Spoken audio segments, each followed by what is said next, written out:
Rocking it with Van Halen on WICR. And we're back. Yay, yeah. So we spoke about UKIP and the rise of them in the last segment, along with White House security. And now we'll be talking about, our elections right here in the United States of America. Yay, go us. For now, hopefully, Anyway. We have important Senate races coming up. It looks like the Republicans will keep the House, which is, nobody thought the Democrats would take it after watching this president perform for the past 2 years. The Senate, I think it's 50-50. I don't think the Republicans are shoo-in just yet. I think the Democrats are much more smarter, and I guess if you want to say cynical, but so do Republicans. But I think the Democrats are better at being cynical than the GOP is. In my eyes, the Republicans are going to probably tie at best. That's my prediction. They'll tie. They won't get enough seats in the Senate. They'll probably win Louisiana. I think they'll win that one. They'll probably win Alaska. North Carolina, I think they will lose. I think Hagan will keep that seat actually. Slightly, but I think she'll keep it. Iowa, I know that Joni Ernst is going to win that seat. And I will love when she wins. I'll be so happy. That'd be like the happiest moment of my night, hopefully, if she wins that seat. We could use her with Cruz, Paul, and Lee in the Senate. That'd be great. And the governor races, the Republicans probably win the most will keep the majority in the governorships as well. But again, even if Republicans do win these seats in the Senate, and even if they capture it with a 51-seat majority, do you really think the Republicans are going to stand up to the president? The House. We were promised in 2010 that the House Republicans would, stand up to Obama, saying, we'll take our country back. Yeah, we heard it again in 2012. We have the House. Now let's win the White House and the Senate. We'll take our country back. And I'm like, wait a minute. We gave you the House. You have done nothing with it whatsoever. Did you make things worse? No. The only thing the Republicans did by winning the House was slower the decay of this country than what's going before. It really is telling to see where things are at the moment. But the Republicans are nothing for the most part. I'm talking about the leadership, like Boehner and McConnell. They're nothing but wimps in the Senate. They're not standing up for. Again, I'm a conservative values. They're just a bunch of sellouts to. And if I was the Republicans or the true blue conservatives, the handful of them that are actually in the Senate, not the neocons or the corporatists who were under Bush, stand up and do something. Even the libertarians should stand up and do something about this.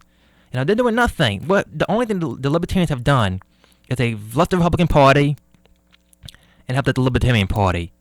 Other than that, they've done nothing else for, standing up to Obama. Nothing else. They're on their own side. So it's up to those true blue conservatives out there who have no leadership whatsoever. No one in the media. Fox News is not conservative. Sorry, people. They are more Republican and more Bush than they are conservative. And it's true. Even most talk show hosts, Sean Hannity, more Republican and more Bush than he is conservative.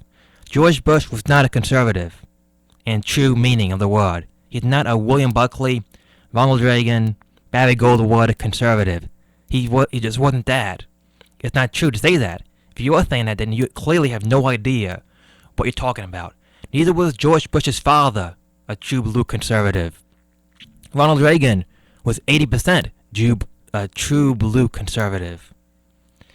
And, these Republicans coming in, for the most part, are not true and blue. They're not. Sorry. Or true and red, because, Republicans red. I don't know, So, there's an obvious reason why, of course, it's like an ever-ending cycle. When you get sick of the Democrats, you vote into the Republicans. When you're sick of the Republicans, you vote into the Democrats. When you hate both of them, we have this. Incompetent administration, an incompetent Senate, an incompetent House, parties with a horrendous leadership. One party is too far to the left, and it is, and one party is so dysfunctional they don't even know where they are. And if the Republicans want to contain the Senate from the Democrats, all they have to do is stand for something. Mitt Romney lost because he stood for nothing. Nobody knew what he stood for. I don't even know what Mitt Romney stood for, and I voted for him. The main reason was because his name wasn't Obama. That's why. But Republicans lost the election because the presidency last time, and the Senate too, to some extent. Well, maybe by being stupid, because those two picks in Indiana and Missouri were just horrendous, and anyway. But Mitt Romney stood for nothing. He had one good moment in that election, and he pretty much threw everything else away. It was pretty much obvious from the get-go, unless you watch Fox News, that Mitt Romney was going to lose, because Fox News told all his viewers what they campaigned. Sean Hannity, Bill O'Reilly had a couple of people on, Greta. All these people said Mitt Romney would win, and those people who watched Fox News would have believed you, and would have guaranteed a Romney victory. And again, looking back at the election now, we know why Mitt Romney lost. He stood for nothing. His response was, go on my website and see what I stand for. I want to hear it from the candidate. And I believe that's why Joni Ernst will win in Iowa, because she stands for something. She does stand for true conservative values. I've seen the debates. I've seen her speak. I know a lot about this candidate, and she is pretty much more true and blue than Ted Cruz is. She's more true and blue than Rand Paul is. And those are the two big boys in the GOP right now. But, outside of countrywide politics, we have important state races as well to talk about. We have Rob Astorino against Andrew Cuomo. We have John Cahill against Avik Snyderman. We have Tom DiNapoli against Rob Acosta. I think I can't pronounce the guy's name. I think it's Acosta. I could be wrong on that though. It's a long A name. But now let's face it, Tom DiNapoli will be reelected. He'll probably get a good portion of the vote. The one race I know that Republicans can win and should win is that state attorney general election. If John Cahill cannot beat Avik Snyderman, now John Cahill does have some grip in Albany. He does know he should have big donors, and the only way if John Cahill wins, Rob Astorino has a chance to beat Cuomo. Put it that way. I think John Cahill will beat Avik Snyderman, actually. I think he will. And the polls are saying otherwise, but I think, when people really know and actually look up John Cahill, I'm not voting for the guy, because, he supports the DREAM Act to some extent, so I'm not voting for him. I'll be voting for the Libertarian Party candidate. But, we'll talk about who I'm voting for probably the week before the election, because, right now I want to be fair and balanced first, even though that wasn't. But John Cahill, Pataki guy, I think will become Attorney General. I saw him in the Bronx, I think like a couple of weeks ago, actually. I shook his hand. He's a nice guy. I met Avik Snyderman too. He was in Brooklyn. I met Avik Snyderman. Well, I shook his hand, and I won't say I met him, but I shook his hand. And the Columbus Day Parade in Brooklyn, I believe last year, something like that. He was there, and and they're both nice men. They shook my hand. They said, "How are you?" And I said, "Good," and they left. So, that's all I know about them, personally. But both of them are pretty much both political stooges. John Cahill is a typical New York Republican, and Avik Snyderman is a typical New York Democrat. For governor race, the choice is clear. Either you vote for Cuomo, who's for Republican standards, economically, is not the worst thing you could get. The worst thing you could have gotten was Teach Out, and she lost, but she did make progress. And also there was Cuomo, who I thought at one time could beat Hillary for the presidency. But not after that primary. I think that 2016 is no longer an option for King Andrew. So Um, so I can't see him as a president this time around. But Cuomo, economically, let's face it, for Republicans, compared to Obama, compared to, all the liberal Democrats like de Blasio, to Obama, to even, wonderful Massachusetts Senator, Elizabeth Warren, isn't that bad. Andrew Cuomo is like a Joe Lieberman Democrat. He's not a blue dog, but he's a Joe Lieberman Democrat. He's liberal, but he'll compromise and make moderate or conservative changes. Now socially, the guy is nowhere near conservatism at all. But for Republicans, this is why Republicans are not going all out for Rob. It's because they like what Cuomo's doing economically, and let's face it, for the past 2 years, the Republicans, worked with the guy. They did. Now Rob does have an uphill battle upon him, but I think he has a chance to win. I still think he can win. Now, is it a big chance? Like, is it 50-50? No, of course not. But there's a chance for a Rob victory and a Rob upset. Now, the polls right now, the last poll was from Vance Musin, who said it was 49 Cuomo, 32 Astorino. And that's within 17 points. So, of course, Astorino was down by 30 some odd points back in July. He's down by 17. I think Astorino must do 3 things to win. A, stay on message, whether New York is winning or losing. That's a great message. I think it's resonating with the people. Number 2, work upstate a lot. Come down to what he's doing right now. He's working upstate a lot, coming down to Long Island and New York City. Now, Long Island, of course, we all know, is pretty much a battleground of New York statewide elections. We all know the strategy is 60% upstate, 30% downstate. Long Island will be the battleground. Maybe Westchester and Rockland too, but that's pretty much downstate anyway. And I think Cuomo will win Westchester County. I think I think he will. Now, doesn't mean Rob's doing a bad job in Westchester, but I think Cuomo will win because Westchester is a Democratic county. It's not lean, it's likely Democratic. But so stay on message, as continue working upstate. Pound that message upstate with everything you have. Spend all your money upstate, come downstate, and count on your grassroots downstate team, like New York City team, to, help get out the vote. Number 2, number 3,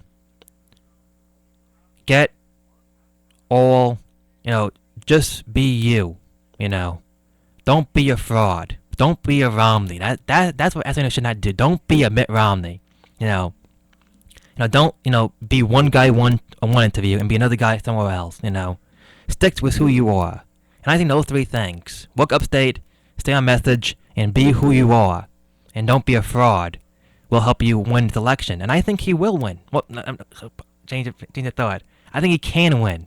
It's still possible. The math is still there. Cuomo's below 50% in one of the polls. And that's what the Astorino team wanted. And you have a month to go. So we'll see what happens in that one.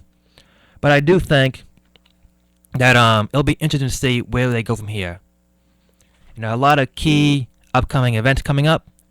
Astorino will be, I believe he was in Long Island yesterday or today, which is very good. But, if he's true to himself, all the Cuomo ads in the world, making him as a monster will not work. Now, for Cuomo to win, it's obvious, Don't do any interviews because, of Moreland. Don't do, don't snub your opponent because, like when you see you have to shake his hand, say good luck and, walk away. Don't snub him, don't ignore him. And number 3, oh god, I want to don't debate, but don't give Rob any more attention than he should get. If you know what I mean, just play it safe at the moment. Which Cuomo is playing it. I think Cuomo's playing it this race a little bit too safely, actually. On the ad, he's being a lot more aggressive. But when I see him, on the YouTube clips, talking to people and campaigning, I think he's playing this race too safely, actually. He should treat Rob like Carl Palladino. And Cuomo pulled out all the punches for Palladino. And I don't think he's doing so this time around for Rob Astorino, though. I think he's holding back a little bit. Because I think he's trying to play it too safely. You remember, in the primary, he played it too safely, and look what happened. He pretty much got humiliated almost. You know, he lost a lot of counties in upstate New York. You know, so if Rob portrays himself as he is, a likable guy, a lot of those liberal Democrats who voted for Teach Out either will stay home and stay neutral, vote green for Harry Hawkins, or maybe a couple of thousand of them will vote for Rob. And who knows? That could sway the election if it's close, and I think it's going to be close. I think Cuomo will win by, I believe Cuomo will win by single digits, below 10%. And that'll be interesting to see. Rob, just stay who you are. That's all you have to do. Stay who you are, stay on message, and work upstate like there's no tomorrow. I don't want 60% upstate. I want 75% upstate. That's what I want. And continue at the base. Cuomo already has his base, but the far left of that base may not show up. So be who you are. Be likable. Be like, you know what? I disagree with that guy, but I like him. He's real. Cuomo's too much of a politician. I like reality. I'm going to stay home and sit back. Or you know what? I like him. I might vote for him. I might. Or I might tell my friend something good about him if he's undecided. So, that's the positiveness of staying who you are. And Rob's a nice guy. Rob didn't call Palladino, some, antisocial guy. Well, it seems to me that he was antisocial because, Palladino was like, the way he handled himself in that campaign last time around. So yeah, that's the election roundup. That's what I think Rob should do to win. I think if he sticks with that formula, he should do pretty good. Will he win? I don't know. I'm not gonna say. Will Cuomo win? Possibly Cuomo will win. But I don't think it's race over yet. Definitely not. Cuomo will, or Astorino will slip up. If Cuomo slips up one more time, he will lose. I think so.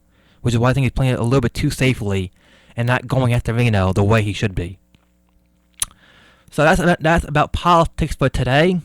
I have some time, and today, let's talk about some Doctor Who, the greatest show in the world. Now, I spoke about politics for 50 minutes already. I'm not going to talk about it anymore. Right now, the last segment of every show will be Doctor Who, the greatest show in the world. That's right, everybody. Doctor Who time. And when Doctor Who's over, we'll still talk about some Doctor Who, because we also have classic episodes, which I think are better. Sorry, new Who fans. But yeah, so I think Doctor Who, the new classic show's better. But let's talk about this episode. This is my Doctor Who review. And of course, when My Little Pony, Friendship's Magic starts up, I will do reviews of My Little Pony, Friendship's Magic shows. Of course, my favorite pony is Twilight Sparkles, and or Rarity. Definitely not Rainbow Dash. I hate that character. But more on Doctor Who. What a wonderful well, the episode was better than the last two. For those of you new who have never seen the show before, or just hear about it, and who want to get into it, or want to talk about this season, or are Doctor Who fans, and want to talk about this season so far, let me summarize it before this episode like this. The first 3 episodes were fabulous, or good. The next 2 was horrible, and okay, I'll take it. This episode was a little bit better than average. Capaldi as Doctor Who, I love him. He's a great actor. He pretty much is why the last 2 episodes were watchable. Well, 2 weeks ago was watchable. This one was enjoyable to a certain extent. So I think that's going to be very key in the rest of the season. If the rest of the season shapes out like the last 2 seasons have, Capaldi's acting will save it. So Moffat already knows that in a glove. But overall, Capaldi, great. Clara as Jenna Coleman, companion. She's a good actress, but Clara, no, I don't see it. I don't really like. Of course I like Clara. She's beautiful, but the character itself, without the pretty face, the companions in the new series aren't really that good. Sorry, everybody. But, the writing isn't as good either, I know the show's changed, but there's too much going on in that 1 hour, Compared to the old days, you have 4 parts. You had intro, or all that rest, a conclusion. So you had time to know what's going on. You had time to know the system, and you had time to know the side characters. Now the new series does that to a certain point, but not that good, And the story arcs Moffat has been doing for the past couple of years, since he's been showrunner, has pretty much fallen short. This guy wrote the episode Blink, considered top 2 episodes in new Doctor Who history. And, when he took over the show, we were like, yeah, this is it. Here we go. Moffat, RTD, thank you for bringing the show back. But Moffat, you'll bring back our dreams of classic Who. The classic Whovians will conquer Doctor Who once again. But that's not what happened, though. No. When season 5 ended, people fans of the whole show, Doctor Who, the classic and new, we were happy. It was a good season. The story arc worked for the most part. And, it worked pretty well. And now, season 6, it was like, what in the world was that? Season 7 just sucked. And now you're like, I don't care anymore. It's going to be a very interesting series. Last episode, quick points. Okay, storyline a little bit weak, villain a little bit weak, the acting good. And this could be a key episode for the rest of the season. So watch this episode. If you're just getting into it, watch this one to get into what's going on, to get the feeling of the characters. And this could be a very important episode in the season, in this season's history. So who knows? Though that's Doctor Who talk, which we spoke about UK election, security breach in the White House, elections countrywide and locally, and we spoke about some Doctor Who, which is always good to see. So it's 11 o'clock, folks. Got class, and hopefully the Jets win this Sunday. I doubt it, but you never know. All right, buddy. Thank you for watching. I love you all. Peace out, I guess. WICR.